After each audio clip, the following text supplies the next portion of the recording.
Hi, my name is Riccardo Sai. I'm the founder of the visual storytelling studio Storo, and I'm here today with my friend and collaborator Bryce Groves, who is our creative director and much more than that. Welcome back, Bryce. How are you today? Good, thanks. Good this evening. I'm great. Good. I like your office, lovely office. So Bryce is actually in New Zealand and I'm in London. So we're gonna continue the conversation about creativity for impactful and meaningful results, and we will focus on an aspect of that, which is a question that I want to ask actually to Bryce, which is it's a theme that I'm very passionate about, which is authenticity. And so how important is to speak to an audience with honesty, integrity, and a genuine voice? So when it comes to us creatives, as well as business owners as well, authenticity, integrity are very important values, especially for people like us who are working with impact brands and purpose-driven businesses. So, Bryce, I wanted to ask you more about these. What would you like to tell me? Yeah, I mean, for me, that's authenticity is something that's always been part of what I do, absolutely vital. But I think also that audiences are more, and target audiences and consumers are more sensitive to it these days. And at least in Western culture, and maybe in some countries that may not be so, but I think it'd be a little bit of a minefield if you were to put some brand communications out that are really fake, because once people sense it, that writes off your brand or your product. So I think it's really important. And the authenticity is actually also about being a conversation. Back, when I started advertising, it was like you do a TV ad or you do a billboard, and it's like a one-way thing. Well, buy our product, goodbye, and you close the door. And actually now people expect to be involved or to have some sort of input rather than being talked down to all the time. Now, that the trick is with that is not everybody wants to get on board to an Instagram hashtag about what toothpaste they use, because they've got better things to do with their time. So the trick is to find how to make that conversation authentic again, but also not so intrusive upon people's lives. And I always like to say, talk like people talk, not how a brand talks. And that can sometimes include a little bit of swearing, whether it's beeped out, and then the TV shows, comedy TV shows doing that now, just the sense that there's swearing in there, and it obviously depends on your brand. But I think keeping things light and keeping things, even if you're talking climate change, it doesn't have to be doom and gloom and it's your fault sort of thing. There's ways you can talk about issues using humor and still get the message across. Absolutely, yeah. I agree with you. I think especially when it comes to climate change, I think we're a bit behind in terms of how we get the message across, and I think I'm actually quite excited about that, because it means that there is a lot of opportunities out there to really kind of help those brands or those organizations to really kind of shape their messaging and make it more exciting, more so that they can make a bigger impact and reach a bigger audience. So, but yeah, there's a lot of slideshow type of videos with voiceover and horrible stock photos or footage, and inspirational music and some big typeface type of graphics, which is I think we're a bit tired of that type of communication. But anyway, that's we can do better than that. Yeah, so that sort of communication is also coming at us from the news as well. So it's not like either need to keep hammering people with climate change is coming to kill us all. There's different ways to tackle it, and it might be looking at one little species of one plant or one issue and like focusing on that. Yeah, that's actually very interesting, because I think sometimes is that there is the bigger story out there, which is when it comes to climate change. But yeah, that's a great point. There's so many small stories of people who are making changes in their lives, or small businesses who are making those changes, and they're making not a huge impact on the world, but they are making some kind of impact. And those stories are so valuable, I think, and which is I think is great for a brand, just to really find those stories and use those stories and share those stories, because they can really inspire people, but also other businesses. And even stories with surprises. I think a little surprise sometimes can be really rewarding. I saw a video about a vineyard in New Zealand that had gone completely electric, and like there's these fans that keep the frost from settling on the plants and this, and they said, rather than do some things electric and some things stay as petrol, let's do everything electric. And actually it was more economical for all of us. And the show, the conference I was at, everyone was like, oh, you could see this sort of surprise that they had made this company had made this huge change, and like we could see the impact on people's faces from the surprise that they had gone electric with everything. Yeah. Oh, very exciting. I know you wanted to share a particular case study as well, no? I think. Yes, indeed. Yeah. This is I'll put this as a preface this bit of video with the thought that honesty and authenticity can cross the left and right boundaries. So we've all across the world, we see this polarization, and I'm associated with the Green Party here, and even in there, I could see people getting sort of argumentative and that sort of thing, and sometimes against people who have different viewpoints. So I think that authenticity done right can help bridge the gap and mend relationships between different parts of society.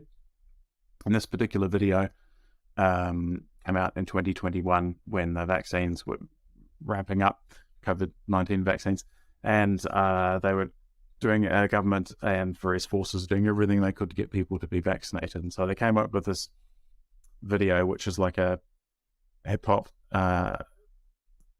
whimsical hip-hop video called Vax the Nation. And actually, I'll play a small clip, but actually the main person in it, who looks like a complete sort of doofus, is actually like a scientist at Auckland University. So let's just share that. Yeah, which is absolutely great. I didn't know that. I saw the video, and when you told me that he's a scientist, I thought, this is brilliant. Yeah. Yeah. Oh, okay. Share screen. And quick time. Okay, and typical things. I'll just play a little bit of it because it might buffer and you can insert that later on. Fiona from this information entrusted us in this situation.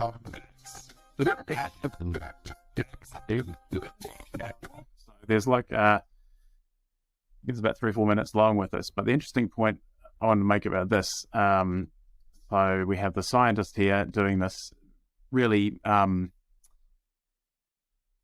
non-scientific thing, and actually the person behind it looks like a scientist is actually the music artist.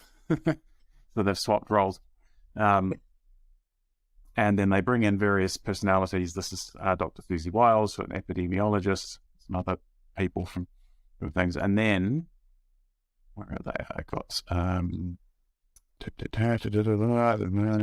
oops, play this bit here. How do I go and get this book? Like, what's the protocol? Do I pay tax? So those two people there, this is Chloe Swarbrick, who's one of New Zealand's leading Green Party MPs, and also one of our youngest MPs. That should make a difference. And then David Seymour, who's the leader of perhaps as far away from the Greens as you can get, very conservative right-wing party.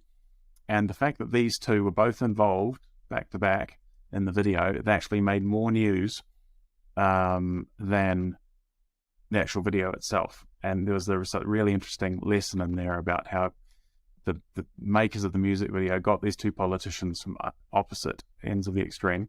Obviously, they're both supporting vaccination, but they're normally they're basically enemies. And that became a really, talking point that amplified the story of what they're trying to get across. That's great. I can play one more bit. And also, as I was saying before about language, if you go, he talks about register yourself to book your vaccine, and then you would get a text, and you look closely at that. They're using a little bit of swearing there, with symbols. Time to vax up. And so that's another way to sort of take the edge off it being this serious government communication, and you'll be told off and told what to do, and making it more in that vernacular of the everyday people, especially the younger people that would send a text like that. What was the impact of this campaign? Stop sharing so I get these. Well, I mean, I can't tell you, they didn't measure exactly this campaign, but it was part of a larger suite of things they did, including an entire day where they aimed to get 100,000 people vaccinated across the country, and they the government put in like a event head on it. And so rather than just the car parks with vaccination clinics and bands playing, famous New Zealand bands were playing, free ice creams, free coffees, rides, bouncy castles, all this sort of thing to make it feel less of a oh my God, the world is dying and I need to get vaccinated, otherwise my grandmother will die, to make it more of entertainment in a way. And you get a quick jab and then off you go, and you get a free ice cream or a free burger and that sort of thing. So there was creativity was coming in that way, and that video was part of this campaign to do it, to really stop it just being this one-dimensional message. No, I absolutely agree. And also, I mean, the fact that New Zealand had, I think, one of the lowest number of infections of COVID around the world. I mean, of course, we can't just assume that it's because of this campaign and creativity, but for sure, as you said, creativity did play a part of that. So which is very, very interesting. So I absolutely love the fact that the scientist is playing the part of the rapper, and the rapper is dressed as the scientist. I think it's really good, because I think I think comedy really is. There's never enough comedy, I think, when it comes to especially communicating such heavy subjects as these, especially COVID. So using comedy to inspire people to take the jab, wow, that was quite daring. But I think it's because we have worked on a few projects over the years as well, where the clients would ask you for something, did ask us for something, and we deliver something different, or we challenge them to deliver something different. So I think the role of the creative agencies as well is also really challenging, but also having that kind of dialogue, as we mentioned before, with the clients, and really kind of listen to them. I think that's one thing that perhaps not necessarily happens enough with the creatives or the agencies working for the clients and the clients, really kind of having that kind of dialogue, because creating a campaign is something very complicated, but it's a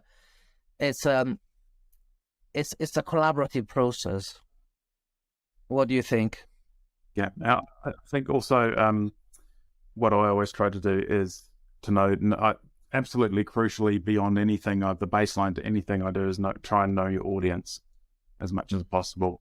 And sometimes an agency will give you a brief and it might have some statistics about their audience or whatever, but there's no that's great. But there's no substitute for also like meeting somebody yourself who is in that, and talking to somebody and just trying to understand some of the mindsets behind it. And I came up with some ideas for ads years ago. Well, it was for multiple sclerosis, but I went to the centre and I was talking to the nurse, but actually the idea came from watching the people behind the nurse climbing the stairs and struggling, and then I started putting myself thinking about them. So I think just being in the world of your target audience will help you find authenticity. Absolutely. Well, thank you so much, Bryce, and that was a great subject and